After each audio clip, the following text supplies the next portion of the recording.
বলছি বাংলাদেশের এই টিমটার সবচেয়ে বড় স্ট্রেংথ হচ্ছে এখানে পঞ্চপাণ্ডবের কেউ নাই। এইটাই হচ্ছে স্ট্রেংথ। এটাকে যদি আপনি উইকনেস মনে করেন ইটস উইকনেস, আপনি যদি এটাকে স্ট্রেংথ মনে করেন ইটস স্ট্রেংথ। কারণ এখন আর ডমিনেশনের কেউ নাই, এখন আর ওই দলে ওই সিনিয়র ভারিক্কির জায়গাটা নাই। এখন দেয়ার মানে যতটা না সিনিয়র জুনিয়র ইস্যু তত তার থেকে বেশি আমার মনে হয় যে ব্রাদারহুডটা রয়েছে বেশি।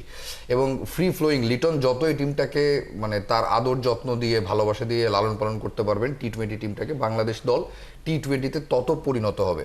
বাংলাদেশ যদি শ্রীলঙ্কার সাথে ঘরের মাটিতে সিরিজ জিততো, পাকিস্তানের সাথে তো ঘরের মাটিতে জিতেছে, নেদারল্যান্ডসের সাথে ঘরের মাটিতে জিতেছে, আমি বলতাম যে আসলে এই ফ্লো দিয়ে হবে না।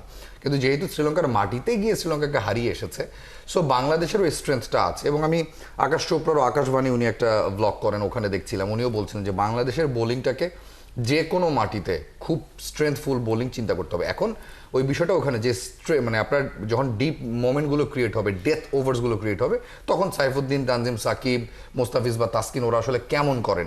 কারণ সাইফুদ্দিন বাদ দিয়ে, মোস্তাফিজ বাদ দিয়ে বাকি দুজনই কিন্তু খুব কুইক এবং ভারতীয় ব্যাটাররা কিন্তু কুইক বোলারদের এগেনস্টে খুব ভালো।